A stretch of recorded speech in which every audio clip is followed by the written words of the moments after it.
Vous faites bien de suivre Éduc TV. Bienvenue dans ces nouveaux numéros d'entretien.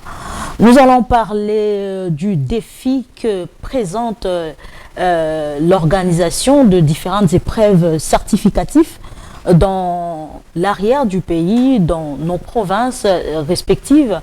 Et dans ces plateaux, nous allons aussi évoquer la question qui gangrène le sous-secteur de l'EPST, celle de savoir comment payer le prestataire du TENAFEP, ceux-là qui ont presté durant l'année 2019, 2020, 2021. Et sur ces plateaux, je ne suis pas seule, je ne veux pas m'entretenir seule bien sûr.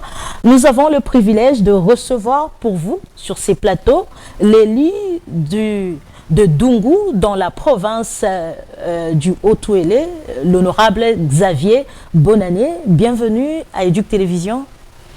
Merci beaucoup. Bonjour à vous aussi, Éduc TV. Oui, honorable, vous êtes élu de Dungu, dans la province du Haut-Touélé. Voilà. Aujourd'hui, je sais que vous avez la maîtrise de votre circonscription. Comment se prépare l'examen d'État à Dungu? Merci beaucoup. Je crois que ma circonscription, le territoire de Dungu, au même titre que les autres territoires à travers la République, se prépare fiévreusement aux épreuves des examens d'État qui commencent, je crois, ce lundi, le lundi qui vient. Je pense qu'à Dungu, les choses se passent plutôt bien. Les enfants sont regroupés dans ce qu'ils appellent les manoirs. Ils sont regroupés, ce sont des endroits où les élèves finalistes se regroupent pour préparer, avec leurs collègues bien sûr, leurs examens, mais sous la supervision des préfets, des autres professeurs, et ils se préparent plutôt très bien. D'après les dernières informations, que ce soit parce que le territoire de Dungu a 3 centres. 3 centres d'examen d'État. Il y a 2 centres qui se trouvent à Dungu-Ville, sur place à Dungu. Et puis il y a un autre centre qui se trouve à Doruma. Doruma, c'est à plus ou moins 210 km du chef-lieu du territoire de Dungu. Et c'est pratiquement à la frontière avec le sud du Soudan. Alors là-bas aussi, malgré les problèmes qui se localisent de ce côté-là, essentiellement des problèmes de sécurité, parce que Doruma regroupe pas seulement les écoles de Doruma, mais des écoles qui viennent de Bangadi, il y a des écoles qui viennent de Diag, en fait, toutes les écoles qui sont plus ou moins satellites à Doruma se regroupent à Doruma. Mais là-bas aussi, les choses se passent très bien.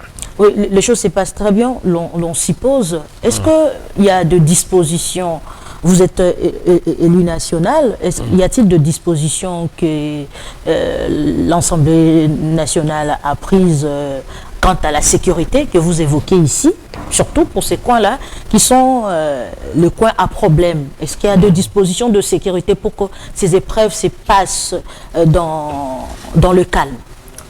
Bon, il ne s'agit pas de l'Assemblée nationale. L'Assemblée nationale, c'est le législatif. Et donc, c'est le gouvernement. C'est l'exécutif qui doit prendre des dispositions. Et je dois dire que chez nous, là-bas, nous avons... D'abord, c'est une zone opérationnelle. C'est une zone militaire opérationnelle. Donc, nous avons le secteur opérationnel de l'Ouélé qui comprend un contingent des FARDC qui sont là-bas en opération militaire vis-à-vis... Vous savez, chez nous, nous avons des problèmes de LRA. Nous avons les problèmes d'Embororo qui sont là, qui posent énormément de problèmes de sécurité. Donc, tous les services de sécurité de l'État, l'armée, la police, les services de renseignement, ils sont tous mobilisés. Ils sont tous mobilisés pour que cette session des examens d'État, surtout dans des coins comme Doruma, que ça se passe dans les meilleures des conditions. Mais je dois dire que tous les enfants sont déjà regroupés. Et donc, ils ont fait le déplacement parce que ce sont des kilomètres le territoire de Dungu, c'est le territoire le plus vaste de la province du Haut-Touélé. Okay. Alors, mais ils se sont regroupés quand même sans incident. Et alors, maintenant, le problème est que les 3 jours qui viennent, les choses devront se passer dans de bonnes conditions. Oui, honorable. Donc, toutes les forces sont mobilisées pour ça. Oui. Honorable, ici, à Kinshasa, vous savez que ces phénomènes de manoir et tout ça est vraiment proscrit et interdit. Est-ce que c'est la meilleure façon de faire pour votre province de regrouper les élèves et pour que passe bien l'épreuve d'examen d'État? Ben, moi, je vous ai dit que nous avons un problème majeur, c'est la distance. C'est-à-dire, les élèves qui viennent là où il y a les centres d'examen d'État, ils viennent des 100 km, ils viennent des 150 km. Et on doit impérativement les regrouper. Nous n'avons pas, les enfants n'ont pas les moyens de se payer des hôtels, je ne sais pas comment on appréhende. Est-ce qu'il y en a même? Est-ce qu'il y en a même dans il y en a quand même, il y en a quand même, mais ils n'ont pas les moyens. En fait, nous avons un problème d'extrême pauvreté. Et ce qui fait que lorsque les enfants qui viennent au centre des examens d'État, ils viennent à distance. Et donc, les comment on l'appelle, les sous-prophètes, c'est-à-dire les organisateurs, y compris les préfets, etc., impérativement, on ne peut que les loger dans des manoirs.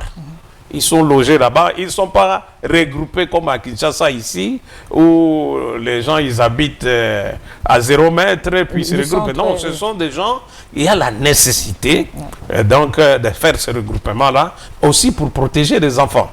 Lorsqu'ils sont regroupés, leur sécurité est beaucoup plus garantie que si on les laisse. Et encore, il peut y avoir des gens qui n'ont pas de connaissances dans la ville où ils viennent prester pour faire leurs examens d'État. Au problème du terrain, solution du terrain, voilà, c'est ainsi que la province éducationnelle du Haut-Touélé 2 a fait le chose pour que les enfants puissent passer au moins cette épreuve qui est vraiment très importante pour leur avenir. Oui. Mais honorable, nous remarquons aussi que la province du Haut-Touélé en général, qui est une province administrative, regorge en son sein deux provinces éducationnelles. Tout à fait. Et votre circonscription est dans la province éducationnelle du Haut-Touélé D, où l'on remarque à ce jour quand même il y a un faible taux d'élèves qui se présentent aux épreuves certificatives. Environ 2000 élèves se présentent à l'examen d'État. Pourquoi ces faibles taux? Très bien. Là, c'est un problème réel. La province éducationnelle Haut-Touélé 2 comprend le territoire de Dungu, ma circonscription, comprend le territoire de Faradje et comprend le territoire de Ouatsa. Ce sont les 3 territoires qui font partie de la province éducationnelle Haut-Touélé 2. De très grands territoires quand même. Alors, les principaux problèmes, par exemple, le territoire de Dungu, je vous ai dit, c'est le territoire le plus vaste de la province du Haut-Touélé, mais le moins habité. Okay. Le moins habité. Donc, le nombre de la population, la densité démographique est moindre par rapport, par exemple, à la province éducationnelle Haut-Touélé 1, qui se trouve autour là au moins, il y a 4000 étudiants. Mais ce n'est pas toujours assez. Lorsque vous voyez le Haut-Touélé, en général, c'est plus ou moins 7000. C'est 7000 finalistes cette année. Mais déjà, sur les 7000, 2000 sont des provinces éducationnelles Haut-Touélé 2. Oui. Et même sur les 2000, les territoires de Dungu, c'est 541 finalistes. Donc, ce problème-là, des faibles taux de participation, procède aussi du faible taux de population. Ça, c'est une première chose. Deuxième élément, c'est le problème de la sécurité. Ça fait depuis une dizaine d'années, 20 ans pratiquement, qu'il y a une guerre qui se déroule là-bas. Les LRA, qui sont des terroristes ougandais, qui, jusqu'à aujourd'hui, sèment l'insécurité là-bas. À ces gens-là, il faut ajouter d'autres groupes armés étrangers, comme des groupes armés étrangers soudanais, comme les Janjaweeds, comme les Houda, qui sont là-bas. Et il faut ajouter les éleveurs Mboro. C'est un cocktail d'insécurité qui fait que, par exemple, les enfants ne peuvent pas aller à l'école. Mais vous, en tant que député national, Oui. vous ne voyez pas que les générations à venir, est-ce qu'on aura encore le jour à venir des enfants sortis de Dungu qui ont étudié comme vous? Qu'est-ce que vous faites à votre niveau en tant que député national? Mais ce que nous faisons, c'est d'abord la grande sensibilisation, la prise de conscience Ça fait 20 ans. vis-à-vis de l'autorité, du pouvoir central, tout comme du pouvoir provincial, pour résorber les problèmes de sécurité. Et je dois dire que la zone opérationnelle de Louélé, qui est basée à Dungu, ils font un travail appréciable, mais ce n'est pas encore suffisant. Aujourd'hui, on peut circuler. Deuxième problème, je me suis retrouvé devant cette situation. Nous avons commencé l'année scolaire avec plus ou moins 700 finalistes et avec le problème de Covid. Et comment on a appelé ça? On a confiné la population, mais au retour de confinement, beaucoup d'élèves ne sont pas revenus. Donc il y a une forte déperdition et le niveau de crise économique et sociale que cela génère fait que les parents n'ont pas de moyens. Voilà comment, pour éviter que cette érosion du nombre de finalistes, devant la pression que ça donnait, on allait se retrouver peut-être avec 400 finalistes. C'est comme ça que j'ai dit intervenir pour prendre en charge les paiements de 541 finalistes ceux qui ont réussi à passer les épreuves hors session, c'est comme ça qu'on appelle les épreuves hors session. Et encore, on courait le risque que certains ne viennent pas. Faute de paiement, faute de moyens. Faute de moyens. Alors, moi, j'ai pris en charge les 541 qui étaient là-bas. J'ai payé pour tout le monde. Pour que tous les finalistes puissent... Pour que les finalistes, et maintenant, et les parents, et les enfants, ils sont totalement concentrés sur la présentation des épreuves pour que nous arrivions aujourd'hui à des gens qui vont nous remplacer. Nous avons étudié dans de meilleures conditions. Nous avons étudié dans de meilleures conditions au collège Wando. Mais aujourd'hui, il faut que nos enfants qui sont là-bas, qu'ils puissent aussi bénéficier. C'est une petite contribution, mais qui a pu mettre fin à cette problématique de déperdition. Ça a permis de dégager une contrainte qui fait qu'aujourd'hui, je parle avec les enfants, ils m'appellent.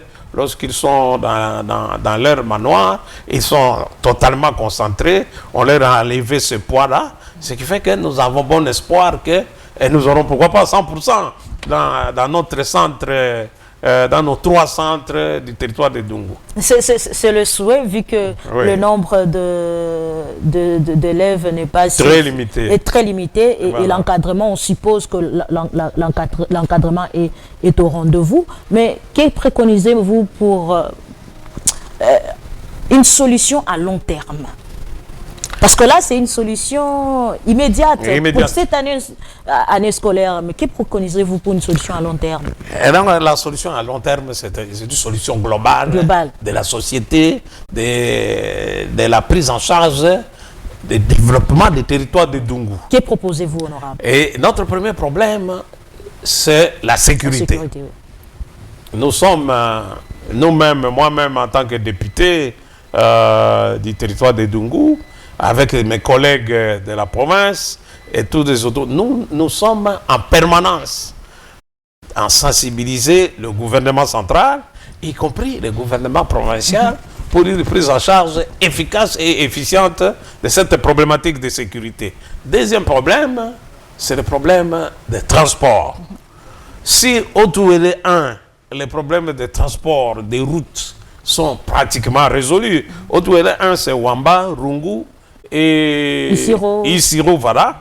Tout autour, Isiro, Wamba, Rungu, tout ça, les problèmes de transport ne se posent pas. Il y a un travail qui est fait de ce côté-là par le gouvernement provincial, mais il n'en est pas de même pour Otouélé 2, c'est-à-dire Dungu, Farage et Ouacha, les problèmes de transport se posent énormément. Mais le programme qui est tracé par l'autorité locale est tel que si nous résolvons rien que ces deux paramètres-là, ça a une incidence sur la pauvreté, la lutte contre la pauvreté. Je dois vous dire que les populations de Dungu, c'est une population travailleuse. Donc, ce n'est pas une population qui attend des dons, etc. C'est une population qui attend qu'on lui mette des conditions minimum. Mais aujourd'hui, quand même affaibli par l'insécurité. Affaibli par l'insécurité, les quelques productions, parce que ça, c'est aussi parmi les plaidoiries que nous faisons. Moi, pendant mes vacances parlementaires, je parle moins de politique politicienne. Nous voyons les politiques de développement. Par exemple, nous faisons l'agriculture. C'est une population essentiellement agriculteur. Donc, nous faisons l'agriculture vivrière. On ne meurt pas de faim là-bas. Tout le monde mange à sa faim. Mais est-ce que c'est suffisant, cette production vivrière-là, pour permettre une valeur ajoutée en matière de développement? Et voilà pourquoi nous voulons passer maintenant vers l'agriculture pérenne. Et nous avons choisi deux produits, notamment le café et notamment le cacao. Et donc nous faisons maintenant la promotion de ces deux produits, parce qu'aujourd'hui vous pouvez produire le riz, etc. Mais pour acheter une moto, ça fait combien de sacs de riz? Mais tandis que si vous voulez acheter une moto avec quelques kilos de café ou bien quelques kilos de cacao, vous avez facilement. Et puis, ce sont des cultures pérennes qui permettent de mettre une valeur ajoutée à la vie de la population. Voilà comment on sort petit à petit de la pauvreté, et nous ne sommes pas dans une logique des dons qui ne viendront pas parce que le gouvernement central ne nous connaît pas. Nous, là-bas, nous sommes très loin, encore, on nous considère... Et vous n'avez rien à donner aussi, il n'y a pas de matière première chez vous, il n'y a pas grand-chose. D'où l'intérêt... Non, il y a chez nous, nous avons les diamants, nous avons l'or. Mais c'est parmi aussi des causes de déperdition. L'exploitation artisanale de l'or. Il y a aussi beaucoup de jeunes qui sont... J'ai oublié d'en parler. Parmi les causes de notre déperdition, c'est le problème de l'exploitation artisanale de l'or. Il y a beaucoup d'autres produits minéraux qui sont là-bas. Oui, honorable, aujourd'hui, la gratuité de l'enseignement est là pour essayer, tant soit peu, de pallier à ces problèmes de déperdition scolaire. Comment se présente la gratuité de l'enseignement dans votre province? Bon, la gratuité, c'est depuis 2015, je crois. C'est depuis 2015 que ça a commencé chez nous. C'est déjà quelque chose de très bien pour la gratuité, mais il y a son corollaire, c'est les infrastructures scolaires. Okay. Les infrastructures scolaires, nous sommes dans cette partie de la République où les dernières infrastructures scolaires construites par l'autorité, c'est en 1955. Alors, en 1955, si vous voyez, donc ce sont des infrastructures qui sont dans un état de délabrement très avancé. Tous les programmes que nous avons suivis ici de 1000 écoles, ça ne nous a pas concernés. Mais nous voyons certains députés, moi j'ai vu un certain nombre de députés venir voir ici le ministre du sous-secteur, à l'occurrence aujourd'hui le ministre Mouaba, pour essayer un peu de poser le problème de leur province. Et ça se décompte. Il y a beaucoup de projets aujourd'hui de construction des écoles. Pourquoi ne pas venir directement à la source et dire que donc, ma province a tel problème? Pourquoi ne pas penser à nous aussi là-bas, puisque nous avons aussi les enfants qui étudient et tout? Non, moi j'ai déjà fait ce travail-là. Non seulement que j'ai vu le ministre, bon, pas le ministre qui est là maintenant, mais j'ai vu aussi les services des infrastructures de l'EPSP. Okay. C'est ce service-là qui... La direction des infrastructures de l'EPSP. La direction des infrastructures qui se déploie. Et nous avons fait un travail technique. Une espèce de cartographie de toutes nos écoles là-bas. L'année